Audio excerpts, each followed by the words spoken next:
du Bitcoin, Voilà. eux, ils ont l'autorisation d'acheter de l'or.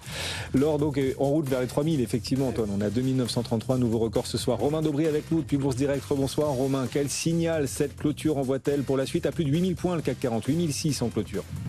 Bonsoir Guillaume. Bien, un signal qui est plutôt pas mal. Alors si on regarde là, en termes de construction du marché, c'est toujours pas très étayé. Du côté des marchés dérivés, on avait un peu de soutien la semaine dernière et puis on n'arrive pas à trouver de relais. En revanche, ce qu'il faut constater, c'est que sur les grands indices européens, on accumule en partie haute, c'est-à-dire proche de résistance majeure. Celle qu'on surveille depuis le 25 janvier sur le futur CAC 40, c'est 8009 points et on a buté 7 fois dessus, enfin 6 fois contre ce niveau et on est peut-être en train de s'en extraire. Donc les cibles suivantes données par cet éventuel débordement, c'est 8066, 8131 et pourquoi pas 8258 points. Même s'il n'y en a pas beaucoup de soutien, encore une fois, leur mouvement reste haussier, il n'y a pas d'invalidation et on est proche de ces niveaux. Même s'il y a eu pas mal de trous d'air, on en avait évoqué la possibilité la semaine dernière, on en a connu un beau en fin de semaine dernière. Donc toujours un marché en dents de scie, attention à des replis un peu brutaux, mais ça reste dans le sens haussier.